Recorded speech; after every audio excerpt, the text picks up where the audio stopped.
Somos alegría, influencia, solidaridad, equipo, música, hogar, oportunidad. Creemos en las personas y en el potencial que ellas tienen. Unidos a Dios, marcaremos la diferencia en nuestra generación. Conectados a vos, conectados a Dios. Somos Nexo.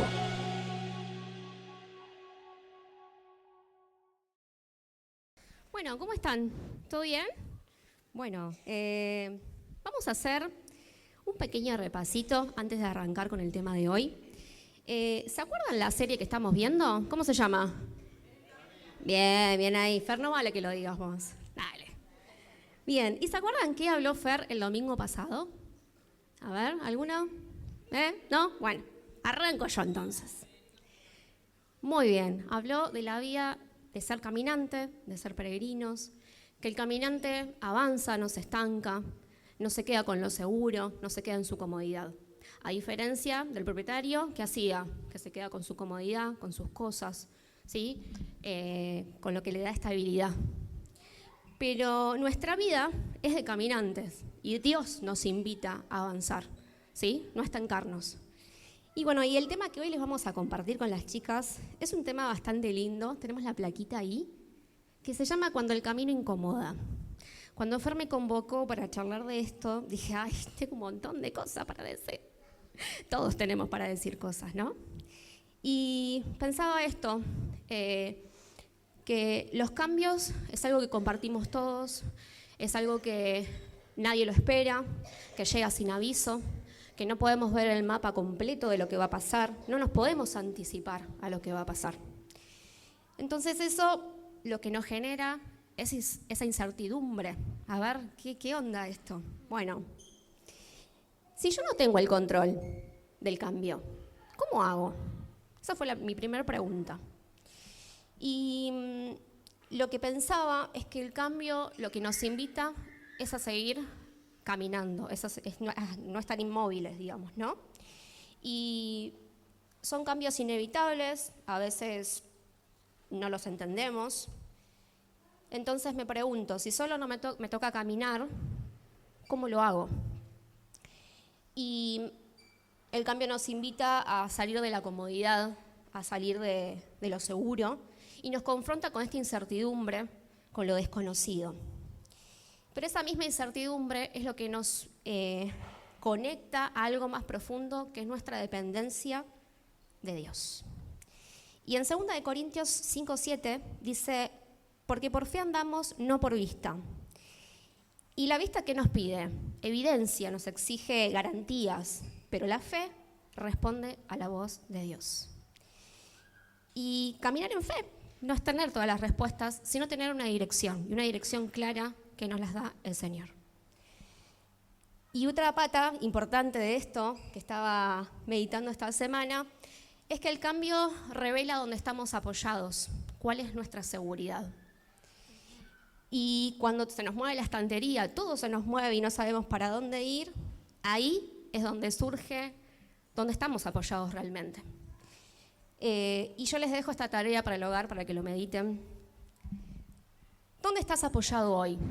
¿En tu propia prudencia? ¿En tus fuerzas? ¿O estamos confiando en el Señor? En Proverbios 3, 5 al 6, dice, confía en el Señor con todo tu corazón y no te apoyes en tu propia prudencia. El cambio desenmascara nuestras falsas seguridades. Esto es fuerte. Es fuerte identificar cuáles son nuestras falsas seguridades. Pero ahí es donde comienza la fe verdadera. Es un poquito largo. Y, perdón. Y pensaba esto, ¿no? Que para que la fe se ponga activa, nosotros tenemos que dejar, darle lugar al Señor, darle el timón de nuestra vida para que Él se haga cargo. Y corrernos muchas veces nos cuesta, porque queremos hacerlo a nuestra manera, en nuestras formas, bajo nuestros pensamientos. Pero Dios nos invita hoy a darle el timón de nuestra vida. Él sabe por dónde tenemos que ir. Él sabe qué es lo que nos conviene. Y este vivir y este caminar me traía una palabra que me encanta, es osadía, ser osados. y es avanzar hacia lo desconocido, ser osado. Y lo busqué en el diccionario, la palabra, es tener atrevimiento, valentía y determinación para actuar aún enfrentando riesgos o desafíos. O sea, no es ausencia de miedo, vas a tener miedo, pero Dios te dice, yo voy con vos, yo estoy con vos. Y tengo un versículo de cabecera en Josué 1:9, que es: esfuérzate y sé valiente, no temas ni desmayes. Esfuérzate y sé valiente. Dios le dijo a José, no es que no va a haber cambios, no es que no van a atravesar situaciones, pero le dijo, yo voy a estar con vos en eso. No estás solo, vamos juntos. Y la valentía no nace de las circunstancias, sino que nace de la compañía correcta, que es nuestra dependencia de Dios, es permanecer cerca de Dios. En 2 de Timoteo 1:7 dice, porque no nos ha dado Dios espíritu de cobardía, sino de poder, de amor y dominio propio. De poder, amor y dominio propio. Que podamos ejercer esto todos los días, ¿no? Que es un desafío grande. Y retomando la vida del peregrino que vive en dependencia, la incertidumbre que pasamos en los cambios no es abandono de parte de Dios, sino que justamente nos pone a prueba esto de depender y acercarnos a Él. Reconocer que nuestra vida no depende de nuestro esfuerzo, sino que ya lo trazó el Señor lo que va a pasar. Y lo que tenemos que buscar como hijos de Dios es alinearnos a su voluntad.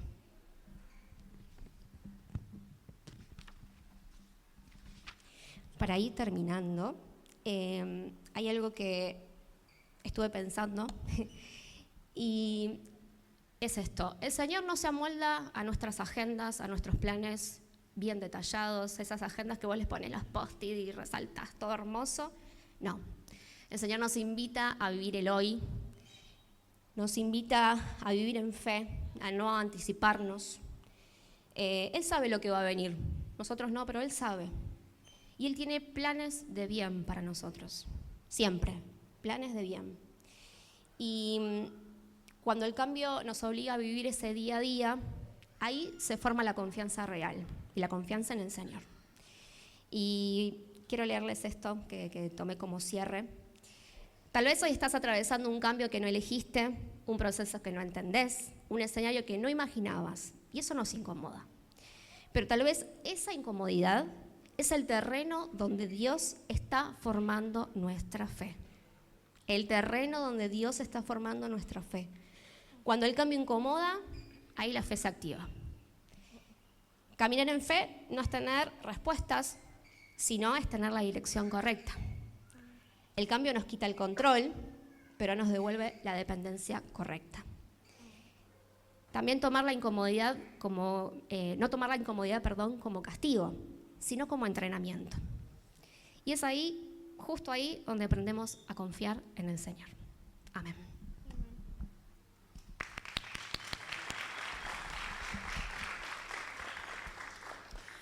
Bueno, siguiendo un poco este tema de nuestra serie, que como dijo bien Meli, se llama El Camino, y nuestra identidad como peregrinos y caminantes más ligeros, oré y la verdad que Dios me puso en mi corazón a una persona muy importante para nuestras vidas con Dani. Me gustaría si pueden poner la plaquita. Sí, esta persona se llama Miguel para los amigos. Ojalá todos tengamos a un Miguel en nuestras vidas porque la verdad que es una persona maravillosa. Para nosotros él es muy importante porque fue de las primeras personas que, pudo recibir a Dani acá en el país cuando él recién llegó hace 8 años. Les voy a contar un poco su testimonio. Miguel es de Perú. Él es de allá, pero vive en Argentina ya hace muchos años, así que es más argentino que peruano por hoy. Él es chef, así que cocina platos sorprendentes. También es predicador y también es organizador de eventos. Así que él justo fue nuestro wedding planner de nuestro casamiento, así que es una persona muy multitasker. Pero algo que a mí me impresiona es que más allá de todas esas cualidades, Miguel es un apasionado de Dios y con un don evangelístico muy marcado. Y una de las primeras cosas que a mí me sorprendió mucho de Miguel cuando yo recién lo conocí fue ese amor incondicional que él siente por las personas que se encuentran en su camino, que él adopta siempre como familia, y también su deseo ferviente de compartir la palabra de Dios en cualquier lugar y persona que quiera escuchar. Y bueno, nada, como hace 3 años él nos compartió que Dios puso un deseo, un llamado en su corazón muy importante, pero muy desafiante para él. Básicamente lo invitaba a que él se vaya a misionar, digamos, viajando por el mundo, llevando la palabra de Dios a diferentes confines de la tierra. Y bueno, nada, no era la primera vez que lo iba a hacer, la verdad. O sea, él ya venía con esta experiencia de viajar, misionar y predicar en iglesias, pero él siempre volvía a su hogar, a Argentina. Pero en este caso particular, él sentía que Dios lo llamaba a dar un paso más, a ir más allá. Y en esta oportunidad, él sentía que tenía que irse por un tiempo indefinido, no sabiendo bien qué ruta iba a hacer, a dónde iba a ir, a dónde iba a parar, y bueno, y cuándo realmente iba a regresar a casa, ¿verdad?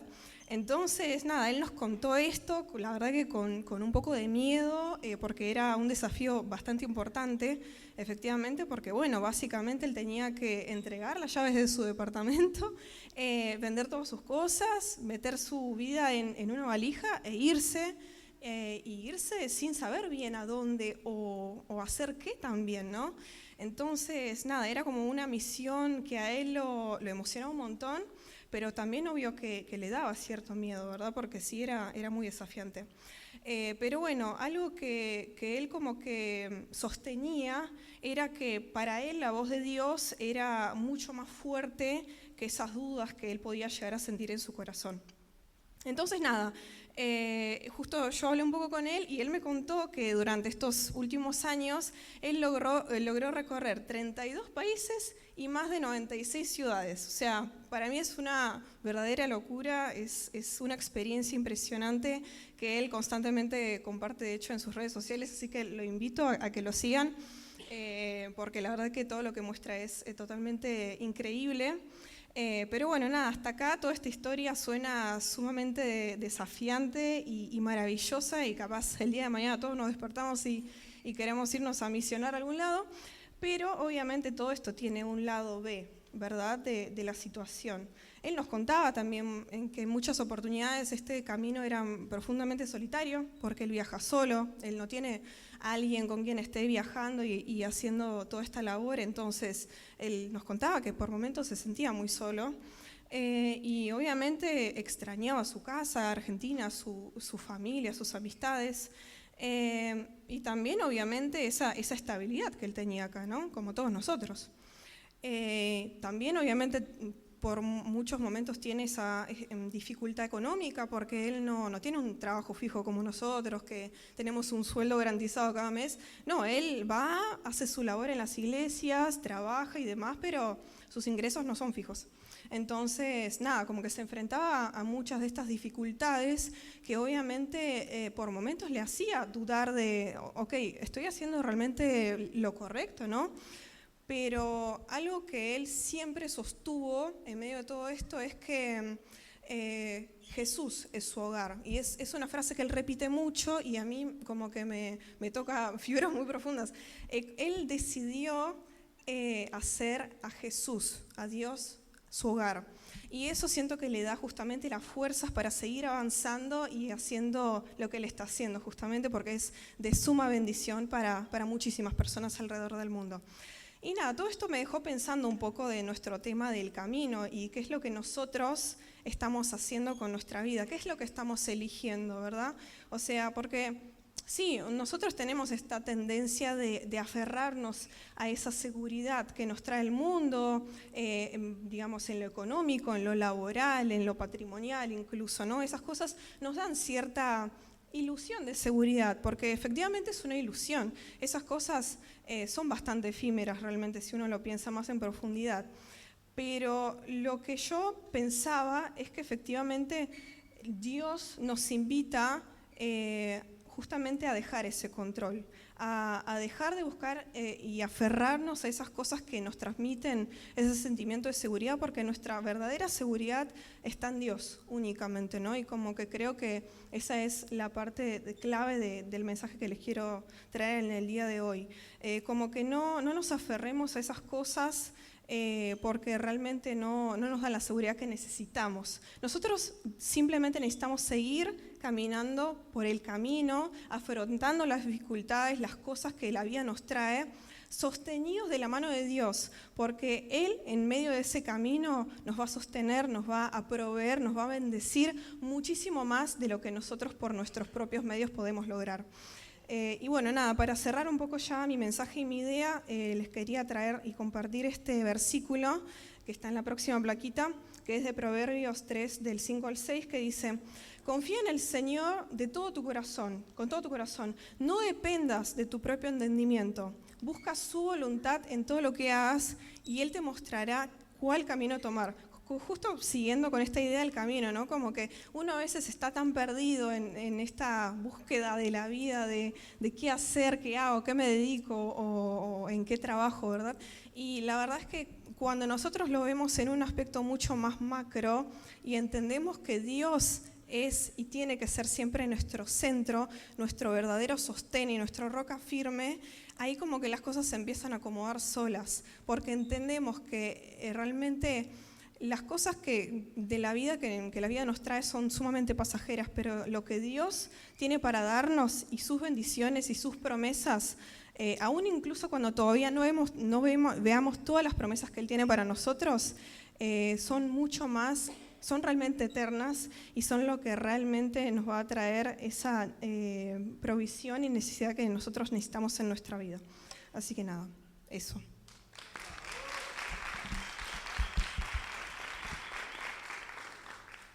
Bueno, yo me suelo poner roja, así que si estoy roja, normal en mí, ya me conocen bastante, me broto, no se preocupen. Claro, necesitamos la foto. Y bueno, siguiendo con lo que hablaban las chicas, me preguntaba un poco, ¿qué pasa cuando el cambio incomoda?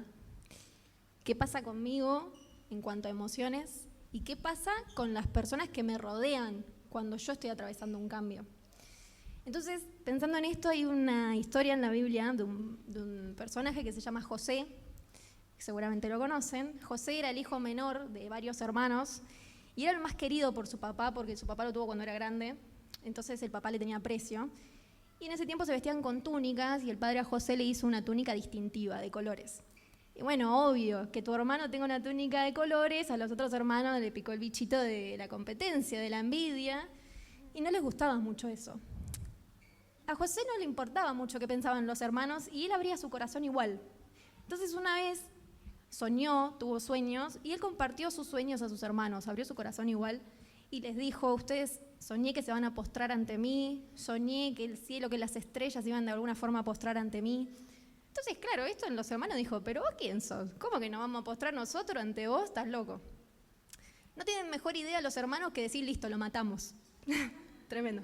Bueno, lo matamos, bueno. Organizan un plan para hacerlo, pero un hermano dice: no, pará, es nuestra sangre, no lo podemos matar. Entonces se les ocurre otra idea y dicen: vamos a venderlo como esclavo, lo sacamos de acá, que se vaya lejos, que papá no lo vea más, nosotros tranquilos.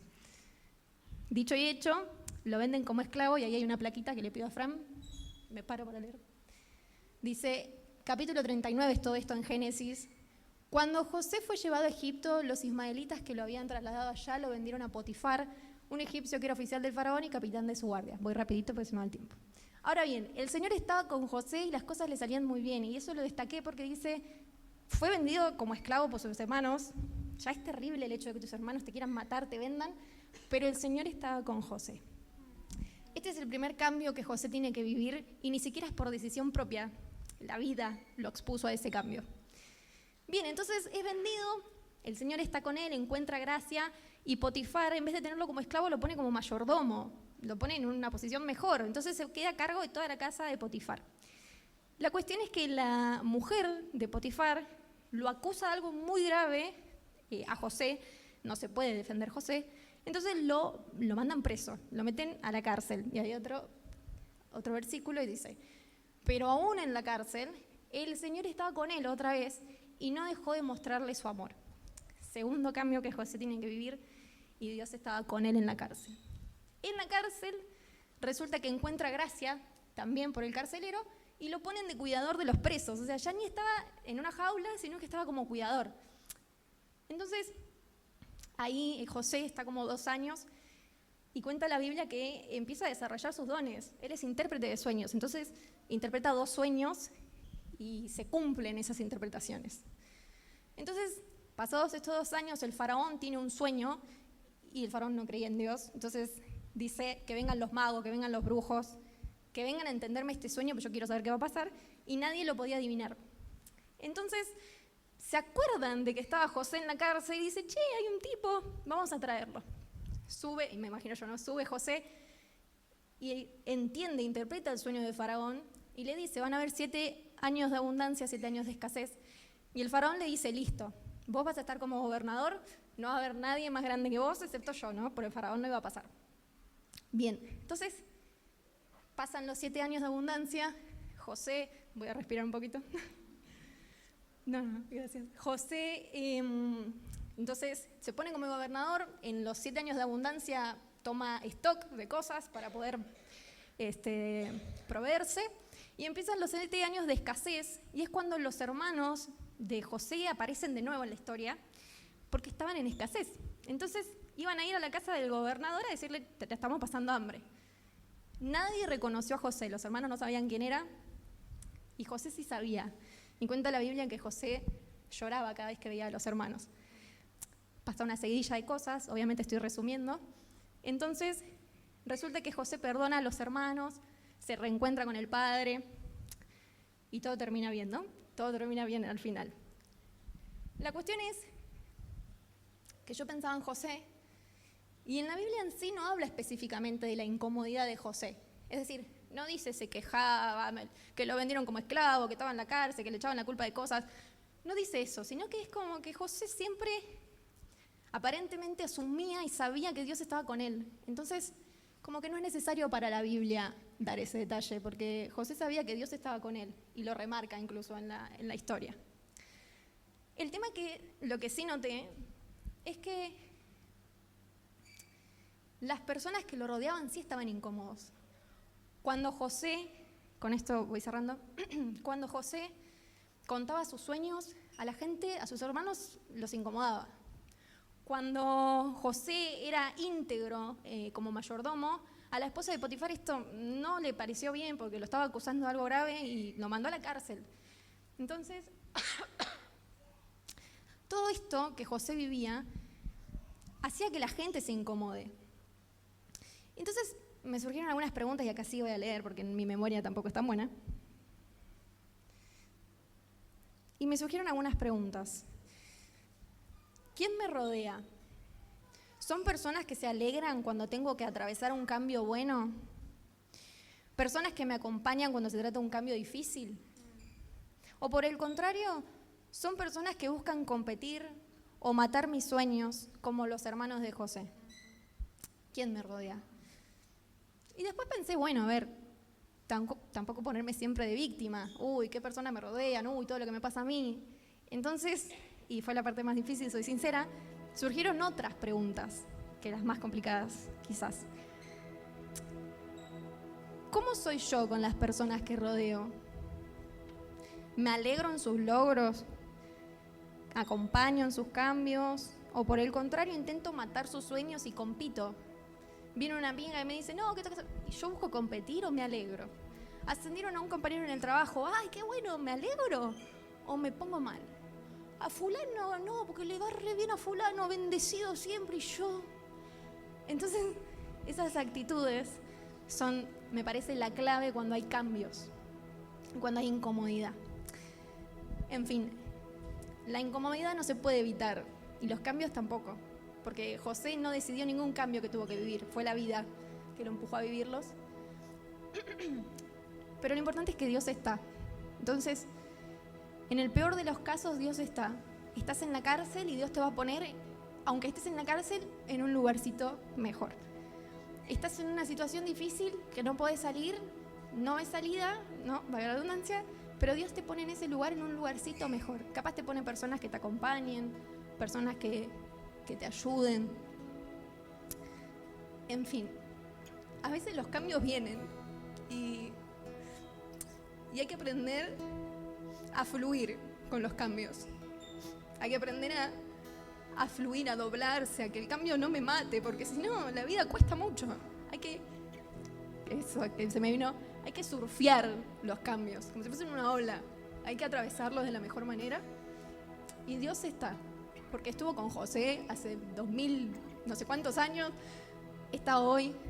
Y hay muchos cambios que atraviesan la Biblia de pe a pa. Jesús también. A nosotros nos va a tocar cambiar porque somos seres humanos. El punto es, y vuelvo porque creo que es lo más importante, como también decían las chicas acá, que Dios está, que Jesús está, como bien Danita decía, es una persona. Dios no es un imaginario, Dios es un ser, está vivo, y eso es lo más grande que tenemos.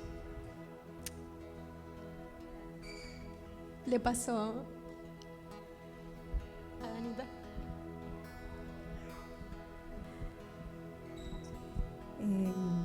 Wow, ¿no? Estaba justo leyendo un versículo, por eso no era que estaba con el celu. Me encanta que todo lo que... Chicas, ya se pueden sentar, gracias. Todo lo que hablaron las chicas desde distintos puntos de vista y desde distintos ángulos, ¿no? Yo le encuentro un factor en común. Y es que, aunque estemos en el camino, porque estamos todos en el camino, ¿no? Nadie ha llegado a ninguna recta final. Estamos todos en el camino, pero no caminamos solos.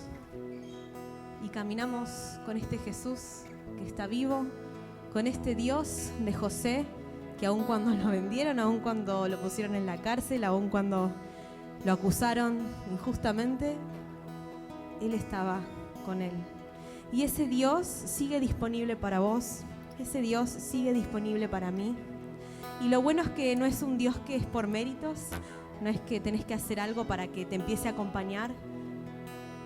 Él nos ama así, tal cual llegamos en el día de hoy, rotos, confundidos, cansados. No nos prometió un camino de rosas, ¿no? No es que digo, bueno, el camino a partir de ahora va a ser de rosas, no. Pero sí tenemos una certeza, y es que en el camino no vamos solos.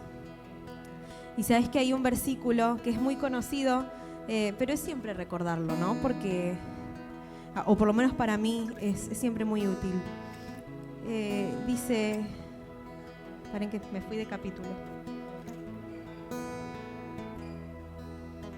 La fe demuestra la realidad de lo que esperamos. Es la evidencia de las cosas que no podemos ver. Y Fer el domingo pasado nos decía que como peregrinos, como caminantes, tal vez no vemos el final del camino, no vemos qué es lo que nos espera, pero sí tenemos a quien nos acompaña en ese camino, y sí podemos tener esta fe que no depende de lo que vemos al final, sino que depende de confiar en quien camina conmigo. Si vos hoy sentís que el camino está difícil, si vos hoy sentís que tu camino viene con piedra tras piedra, con pared tras pared, quiero decirte que hay un Dios, hay un Jesús que está esperando agarrar tu mano para empezar a caminar con vos.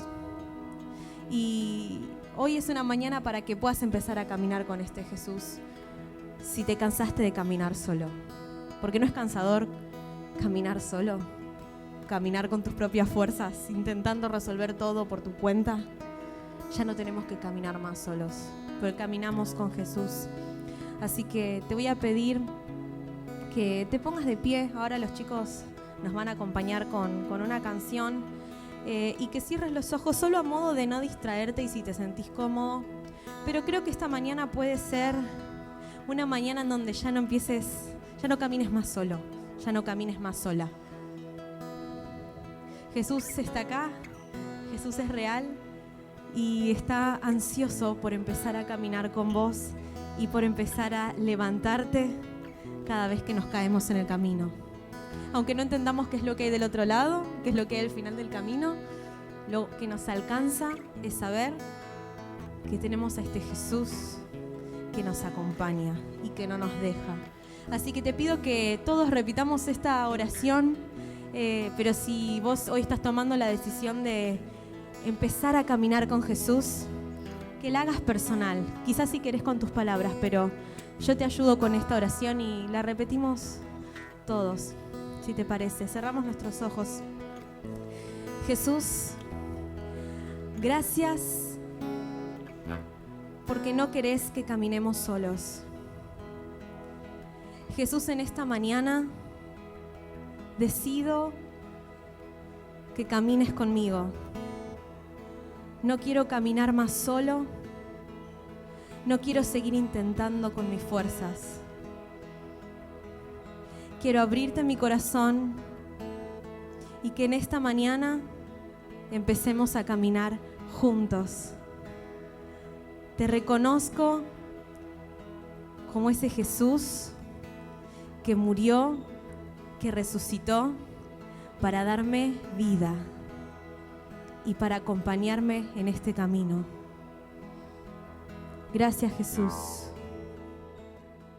Gracias, Jesús.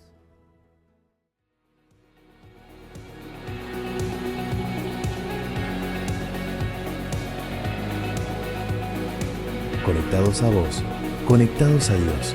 Somos Nexo.